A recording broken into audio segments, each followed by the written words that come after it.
El presidente Guillermo Lasso en minutos más anunciará si va o no a la reelección. El presidente de la CONAIE, Leonidas Issa, declina su candidatura presidencial. Pachacutic apunta a la candidatura de Salvador Quispe. El fiscal de Durán, Leonardo Palacios, murió acribillado tras concluir una audiencia de sentencia contra 2 procesados por asesinato. 60 viviendas afectadas y 13 heridos por el paso de 3 tornados en la provincia de Liaoning, en China. Amigos, ¿cómo están? Muy buenas tardes. Empezamos aquí Televistazo. Hoy nos acompaña Alejandra Proaño. Alejandra, ¿cómo estás? ¿Qué tal, Gaby? Iniciamos con la noticia política del día que se genera en el Palacio de Carondelet. Justamente en la presidencia de la República está Francisco Garcés, está pendiente del anuncio del presidente de la República, Guillermo Lasso, quien hoy decide si va o no a la reelección. Francisco, te escuchamos, ¿qué nos puedes contar? Escuchamos ya que el presidente está hablando. Ante el nuevo desafío.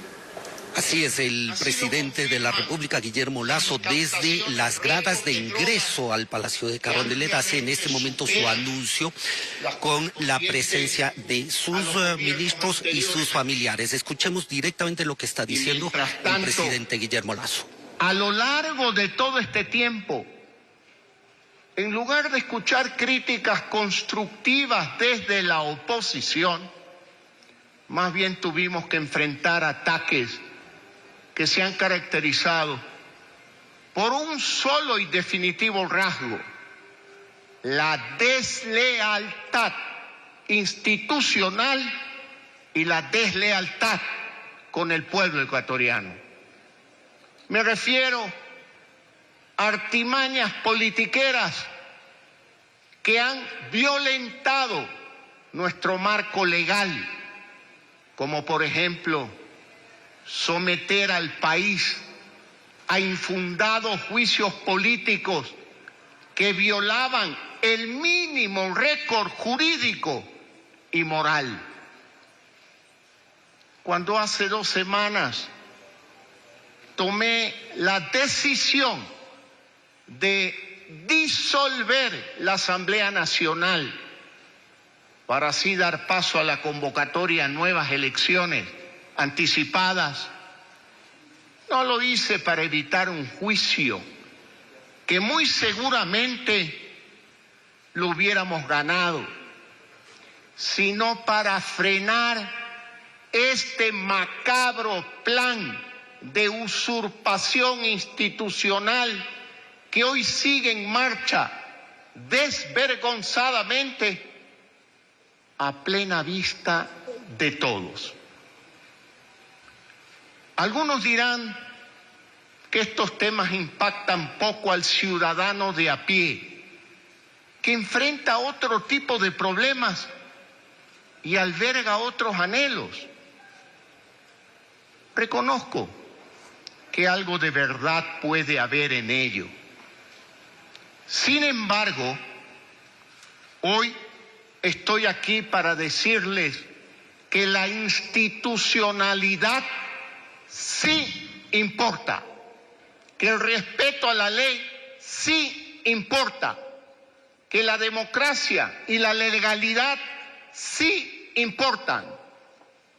Todas estas cosas importan e impactan en nuestra habilidad de prosperar, trabajar y crecer como país. Es el deber de quienes ocupamos posiciones de liderazgo no solamente señalar el camino correcto, sino sobre todo transitarlo con el ejemplo. Es por ello, ecuatorianos, que quiero decirles que en las próximas elecciones tendremos la oportunidad de frenar este plan macabro de manera definitiva. Tendremos que escoger entre 2 opciones muy claras: o democracia o autoritarismo. Yo estoy convencido de que los demócratas tenemos amplias posibilidades de prevalecer. Pero nadie puede perder de vista que en el Ecuador existe un sector político que, si bien es minoritario, debe ser vencido y enfrentado en unidad por todas las agrupaciones que amamos la democracia. En numerosas ocasiones he dicho que ejercer el cargo de presidente de la República es el máximo honor al que un ciudadano puede aspirar. Así ha sido para mí. Este es el más grande honor de mi vida. Sin embargo, muy por encima del cargo de presidente, yo amo a la democracia. Muy por encima de la presidencia, yo amo la libertad que goza cada ciudadano ecuatoriano para perseguir sus sueños. Y si mi deber de presidente me exige que me desprenda de mi cargo para así ayudar a proteger la democracia, pues así lo haré. No una, sino 1000 veces, sin miedos y con la conciencia tranquila. Es por eso que hoy, después de una profunda reflexión, quiero anunciarles que no aceptaré la postulación a la presidencia de la República para las elecciones de agosto. Quiero ser claro, no aceptaré la postulación como candidato a la presidencia de la República en las próximas elecciones del 20 de agosto. Eso sí, que quede algo muy claro. Esto no es ni de lejos un punto final. Más bien, es un nuevo comienzo para que para este gobierno, el trabajo no se detiene. Al contrario, se va a redoblar.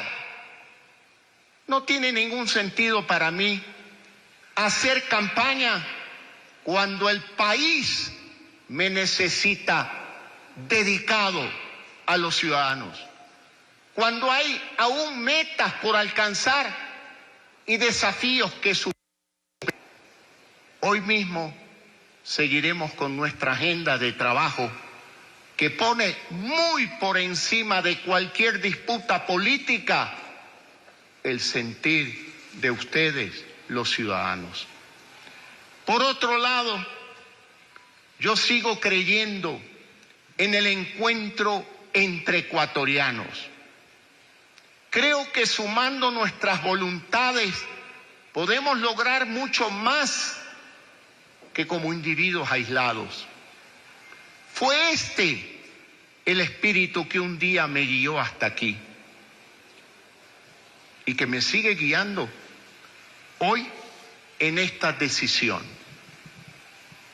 En cada contienda democrática uno tiene un rol vital que desempeñar, ya sea como candidato, como un orientador de opinión o como un votante. Listo. Lo importante es reconocer ese rol con sabiduría y dar lo mejor de uno mismo. Para esta elección yo he definido mi lugar y asimismo quiero invitar a todos los sectores democráticos a reflexionar sobre el papel que jugarán en los meses venideros. Contéstense seriamente la siguiente pregunta. Este ha sido el anuncio del presidente de la República, Guillermo Lasso. Reiteramos, ha declinado su posible reelección a la presidencia de la República. Es decir, no será candidato para las próximas elecciones adelantadas. Ha reiterado en varias oportunidades este anuncio aquí en Carondelet, en donde ha aclarado que hace este anuncio como ciudadano, no como presidente de la República. Que siempre fugaz.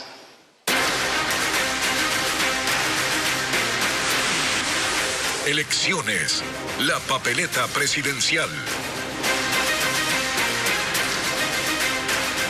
Y vamos a ver enseguida cuáles son los candidatos que han ratificado que terciarán en las elecciones del 20 de agosto. Son los siguientes: Jan Topic por el Partido Social Cristiano, Fernando Villavicencio por el Movimiento Construye. También está Eduardo Maruri por Centro Democrático.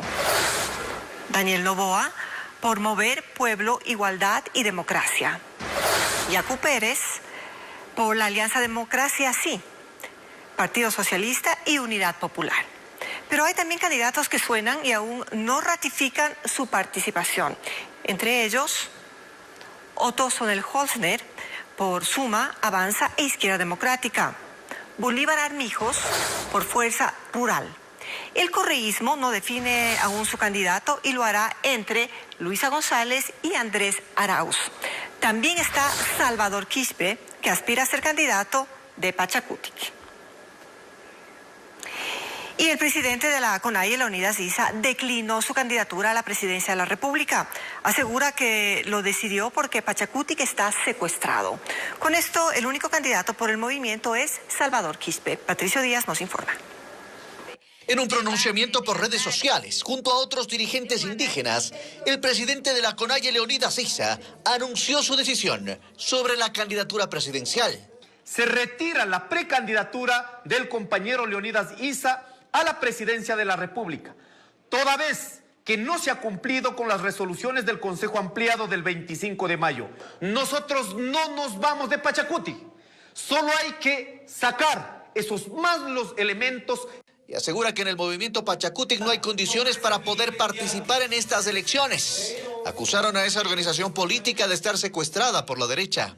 Más bien han significado una postura radicalmente por parte de ellos a una defensa desde esta política comprometida con las políticas del gobierno de Lasso. Así, el único precandidato a la presidencia que quedaría inscrito para las primarias del movimiento es el ex legislador Salvador Quispe, quien, a pesar de la decisión de Issa, dice que no todo está decidido aún. Queda en las manos de los compañeros dirigentes nacionales y ellos sabrán determinar qué corresponde en adelante, y yo en lo personal siempre he sido muy respetuoso de esas decisiones y hoy no será la excepción. De todas formas, asegura que si se lo confirma, propondrá alianzas con organizaciones cercanas al movimiento, sin descartar incluso la posibilidad de declinar su propia precandidatura, si es necesario.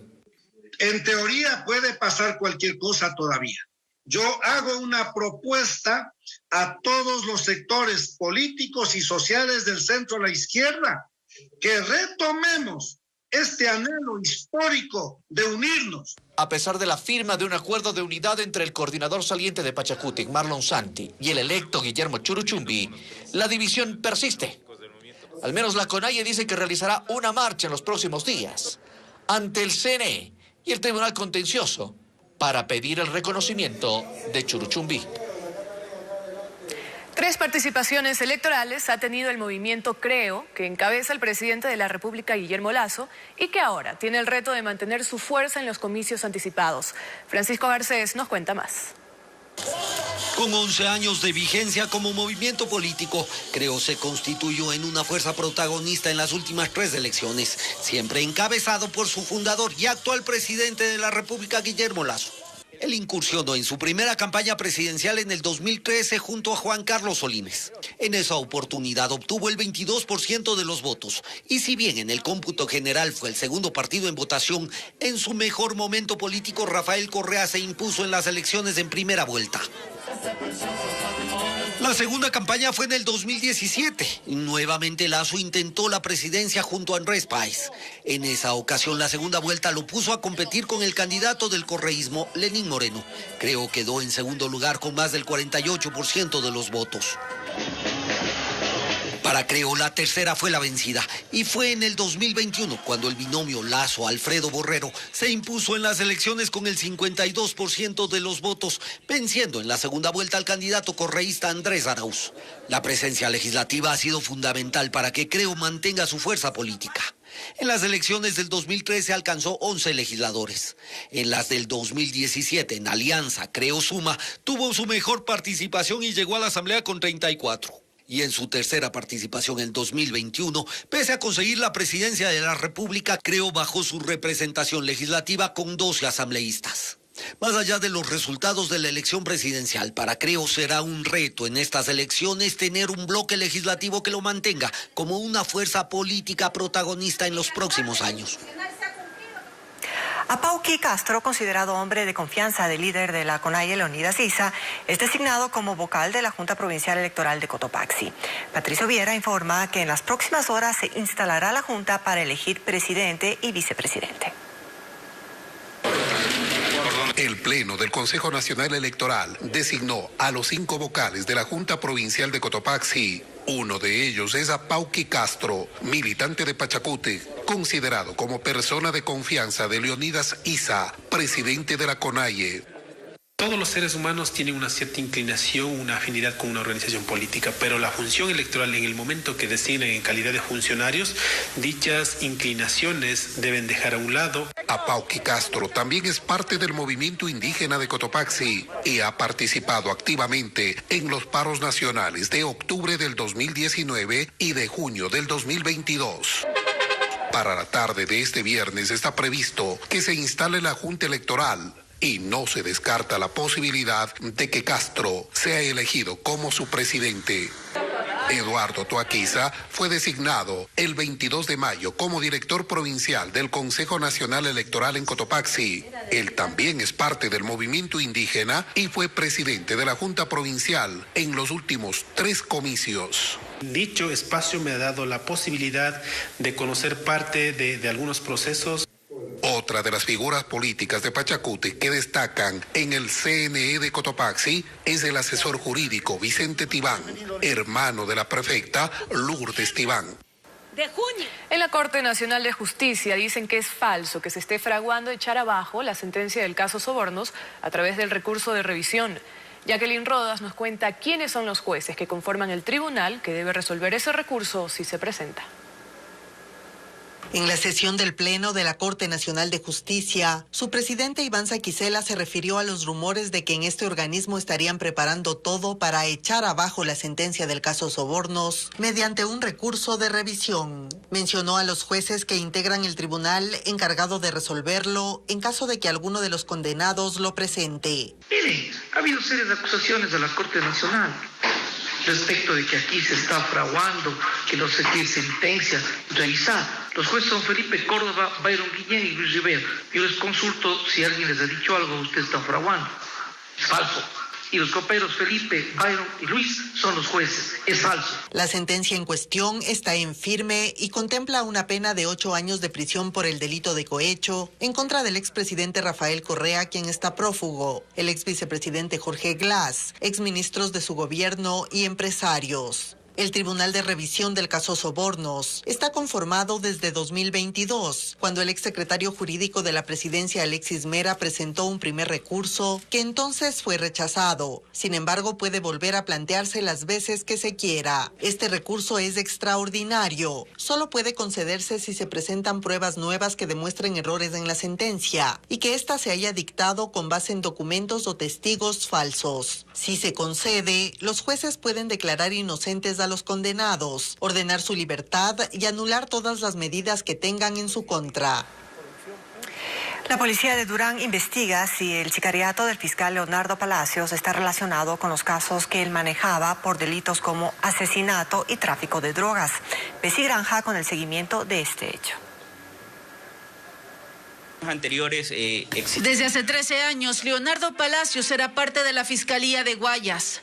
En 2021, luego de llevar varias investigaciones en ciudades como Guayaquil y Salitre, el agente fue trasladado a Durán, donde era fiscal multicompetente. Es decir, indagaba delitos de todo tipo como homicidios y tráfico de drogas. Su oficina funcionaba en este inmueble que hoy amaneció con las puertas cerradas. Así trabaja el personal de esta dependencia, tras el sicariato ocurrido contra el funcionario la noche de este jueves. Según la policía, al agente fiscal le dispararon en este lugar al menos 35 veces con una subametralladora 9 milímetros. En las rejas y paredes de este centro médico permanecen los orificios de las balas.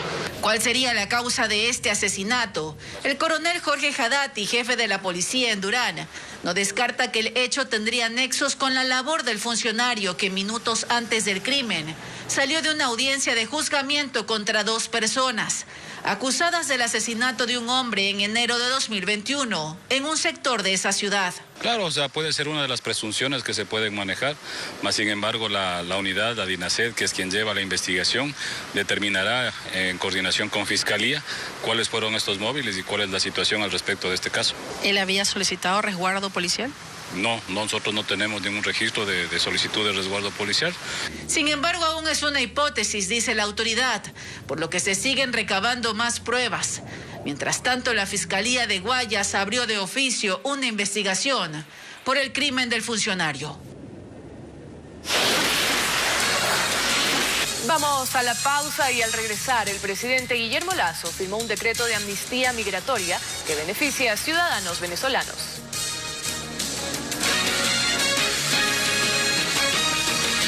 Esta madrugada, un incendio destruyó la unidad judicial de Esmeraldas. Los 3 pisos de la edificación fueron afectados por el siniestro que causó daños en la infraestructura, equipos informáticos y mobiliario. El Consejo de la Judicatura destacó que el incidente coincide con la agenda de trabajo que el titular de esa entidad, Wilman Terán, desarrolla el ameratamiento que busca desprestigiar a la función judicial. Hasta el momento no se ha confirmado si existe respaldo de la información sobre distintos procesos. La audiencia de formulación de cargos por el caso del daño en el radar del Cerro de Montecristi el 7 de noviembre de 2021 se instaló la mañana de este viernes después de 4 intentos fallidos. 14 militares son investigados por supuesto sabotaje. Ellos cubrían la guardia del radar que detectaba narcoavionetas cuando la explosión provocó su desperfecto. Los resultados de la diligencia se conocerán esta tarde. El presidente Guillermo Lasso firmó el decreto ejecutivo para otorgar amnistía migratoria a los ciudadanos venezolanos que ingresaron por pasos irregulares y que se legalicen. Fabiola Santana con el informe. Los ciudadanos venezolanos que ingresaron por trochas o pasos irregulares podrán legalizarse en Ecuador. El presidente Guillermo Lasso firmó el decreto ejecutivo de amnistía migratoria que de manera excepcional les permitirá obtener una visa temporal y cédula de identidad. Para ello deberán cumplir con el registro de permanencia en el Ministerio del Interior. El certificado que les entreguen avalará la autorización de ingreso. Desde entonces tendrán 180 días para cumplir con el siguiente paso en la Cancillería, que es obtener una visa temporal de 2 años con opción a una renovación. La etapa de empadronamiento empezó en febrero y hasta ahora se han inscrito más de 50.000 ciudadanos irregulares. Se ha abierto las puertas del país para que lo hagan de una manera ordenada y segura, que eso es fundamental para la migración. Saber quiénes son, qué van a hacer y dónde están. Pero no todos los venezolanos irregulares han hecho el trámite, unos por desconocimiento, otros por multas y hasta por temor a ser detenidos al estar indocumentados. Me intenté legalizarme, pero como he sido multado varias veces, no adquiero una visa. Por temor de pronto de represalias, salir de quedar detenido o de pronto que lo vayan a deportar, ¿me entiendes? Porque habemos muchos que tenemos ese temor. Sin embargo, el proceso es para todos los que no tengan antecedentes penales y no representen un peligro para el país. Al hospital IES Ceibos diariamente llegan en promedio 4 niños con síntomas asociados a salmonela, como la fiebre. Las autoridades señalan que en su mayoría los pacientes son del Cantón Durán, donde hasta la semana pasada se confirmaron 91 casos. Desde el martes, don Colón Merino mantiene a su nieta Constanza internada en el hospital IES Ceibos por un cuadro infeccioso que inicialmente fue tratado de forma ambulatoria, pero la fiebre alta hizo que sus padres la trasladen a esa casa de salud por sospecha de salmonela. Alejandro Lara, responsable del área de pediatría de ese centro médico, indicó que desde diciembre del 2022 notaron un incremento de casos y hasta febrero de este año hubo 70 confirmados. Recibíamos 3-4 casos diarios, no todos con criterios de ingreso, pero sí comenzó a ocupar camas nuestro hospital, más niños con diagnósticos de sospecha o con diagnósticos de certeza de salmonela. La mayoría de niños con síntomas asociados a esta enfermedad han llegado desde el Cantón Durán. El director municipal de salud de Durán indicó que hasta la semana pasada detectaron que los casos confirmados de salmonela provenían de las 5 etapas de la Ciudadela El Recreo. Van a los mercados en donde todos estos alimentos están en el piso, inclusive el agua que llega por las cañerías, por las tuberías, igual no está completo, no es un agua potable 100% eficaz. Por su parte, el doctor Alejandro Lara recomendó un estricto cuidado, desinfectar bien los alimentos y buscar ayuda médica al momento de presentar algún síntoma.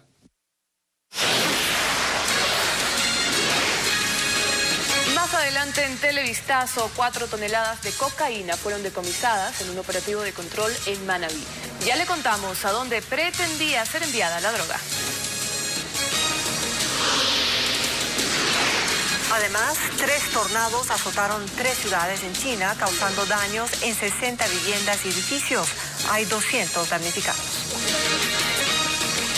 En este momento nos enlazamos nuevamente con Francisco Garcés, quien está en el Palacio de Carondelet, donde hace pocos minutos el presidente Lasso anunció que no estará como candidato en los comicios de agosto de 2023. Francisco, cuéntanos, ¿hay alguna reacción ante este anuncio?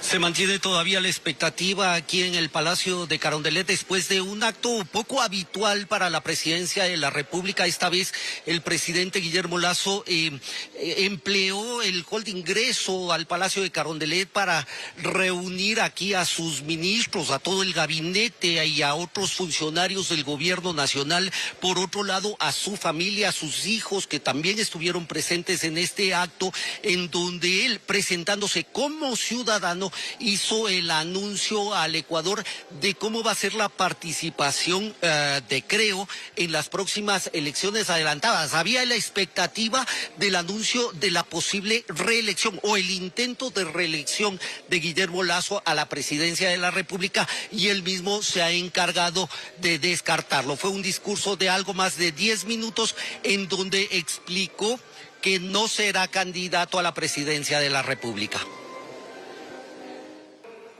Después de una profunda reflexión, quiero anunciarles que no aceptaré la postulación a la presidencia de la República para las elecciones de agosto. Quiero ser claro, no aceptaré la postulación como candidato a la presidencia de la República. Concluyó el acto muy conmovido el presidente de la República, tuvo que ser, incluso su esposa se acercó a abrazarlo y después todos los ministros también a brindarle su saludo y su solidaridad. Y aquí se abren varias preguntas. Lo primero que no contestó el presidente de la República en su discurso es ¿por qué la razón personal, o sea, familiar, o sea, política, por la cual no acepta la postulación a una reelección en la presidencia de la República? Y la segunda, ¿cuál va a ser el papel de su organización, es decir, de Creo, en las próximas elecciones? Si presentarán otro candidato a la presidencia de la República o habrá alguna alianza para enfrentar los comicios. El número de fallecidos por el deslave de Alausí se incrementó a 60. La Fiscalía General del Estado anunció en Twitter que ayer se hallaron 4 cuerpos en la denominada Zona Cero, donde el pasado 26 de marzo un derrumbe arrasó con 5 barrios. Las víctimas fueron identificadas y sus cuerpos entregados a los familiares. Las labores de búsqueda continúan. Y más de 8.000 reclamos por el aumento en el cobro de las planillas de luz en 3 provincias ha recibido el CNEL en el último mes. Usuarios afirman que el valor se duplicó mientras la entidad justifica que la ola de calor sigue pasando factura. Estefanía Arias nos informa. Es la segunda vez que Jorge acude a la Corporación Nacional de Electricidad en La Garzota, norte de Guayaquil, para reclamar por el cobro elevado en su planilla de luz. Afirma que en abril pagó $200 y ahora en mayo el valor subió a $429. Ahora resulta que me están cobrando 1.000 kilovatios más de consumo. Simplemente ellos lo que están haciendo es alterar la lectura del medidor para justificar el cobro excesivo que están haciendo. Él no es el único con este problema. María Intriago vive en el sector de Milote y el precio de su planilla se duplicó. Yo pagaba en antes $26, $24 y ahora este mes me ha salido una factura de $94. Por eso vino hoy día a reclamar, me quedaron en 4 o 5 días a dar una solución. Antes yo pagaba 35 más o menos, ahora pago como 65, algo así. Ajá. ¿Doble el aumento? Sí, más o menos, sí. Quejas como estas han aumentado en los últimos 2 meses en Guayas, El Oro y Manabí. Según CNEL, en abril recibieron 8.932 reclamos en esas provincias. En mayo la cifra subió a 10.250. Según la entidad, el incremento se debe al uso excesivo de electrodomésticos como aires acondicionados por la ola de calor que se registra en varias provincias del país.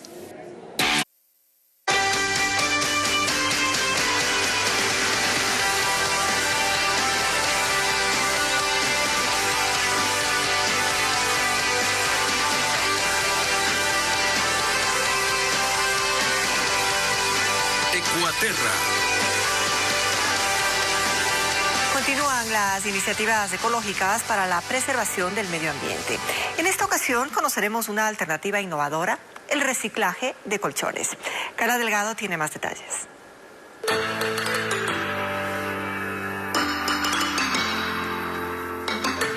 Los colchones se convierten en un problema ambiental cuando quedan fuera de uso. Cada uno tarda en degradarse hasta 50 años. Los resortes de metal de los colchones se corroen fácilmente, más al aire libre, y sus toxinas comprometen la contaminación del suelo. Y se transforman en un generador de contaminación. En ese sentido, nuestra preocupación era no permitir que estos colchones lleguen a esos vertederos.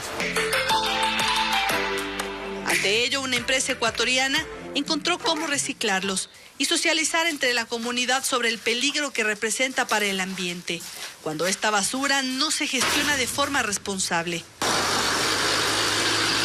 Estos camiones recorren Quito para recolectarlos. Llegan a esta fábrica de colchones. Aquí es en donde se recicla. Para ello se desarma cada pieza. Lo primero en ser retirado es la esponja.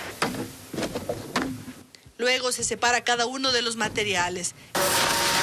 Entre ellos, uno de los más importantes, el alambre. Es retirado y llevado a lugares especializados en reciclaje, donde se pueden fundir posteriormente y recuperarse completamente.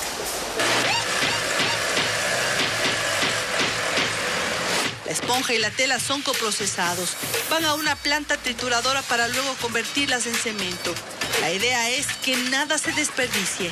En Ecuador hay al menos 14 millones de colchones en uso que en algún momento van a tener que ser desechados. Estudios advierten que si no se gestiona la basura de forma urgente, para 2050 habrá aumentado hasta en un 70%.